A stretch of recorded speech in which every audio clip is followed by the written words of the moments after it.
Hello and welcome to this GCSE Physics video on the principle of moments and levers and gears. In this video we're going to be talking about the principle of moments and how we can calculate an unknown when an object is in a state of equilibria. We're going to be talking about how levers are force multipliers and how gears are used to transmit a turning effect from one place to another. Moments are turning effects. Their size depends on the force and the perpendicular distance from the pivot. The equation for moments is moment equals force times distance. In symbols, this is m equals Fd, where moment is m in Newton meters, force is F in newtons, and distance is d in meters.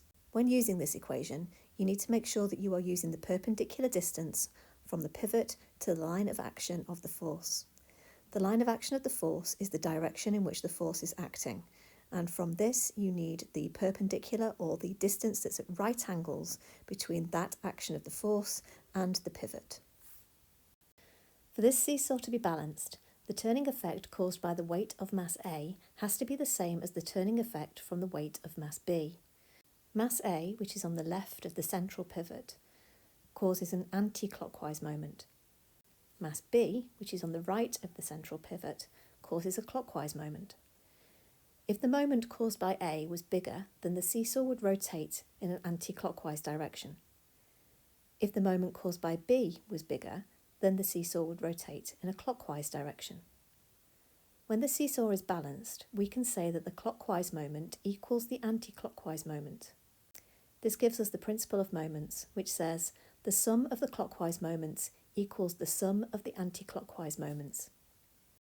This question reads, if A has a force of 20 newtons and is placed 40 centimetres away from the pivot, how far should B, at 15 newtons, be placed so that the seesaw is in equilibrium? Well, first let's have a look at our units. We've got 40 centimetres, which is not our standard. We need to have that into metres, so we get our 40 and we divide that by 100 to get 0.4 metres. Next, we need to state the principle of moments, which is the sum of the anti-clockwise moments equals the sum of the clockwise moments. After that, we need to substitute in our numbers. On the anti-clockwise moments side, we have 20, which is our weight, times by 0.4, which is our distance from the pivot. And that equals our clockwise moments, which is 15 newtons, times by our distance, which is our unknown, so we'll leave that as d. To rearrange this equation to get d on its own, we need to divide through by 15 on both sides. This cancels on one side, and on the other we end up with 20 times 0.4 divided by 15. This will equal d, and if we use our calculators, we will then get our answer of 0.53 metres. Levers and gears are simple machines. They use moments to amplify the effect of forces. Levers. The further the distance from the pivot, the less force is needed to get the same turning effect. Levers are also referred to as force multipliers. To keep the value of the moment the same, if you increase the distance, you need to decrease the force. Here we have an example where we've doubled the perpendicular distance between the pivot and the line of action of the force. If we double the distance, then we need to halve the amount of force in order to get the same turning effect.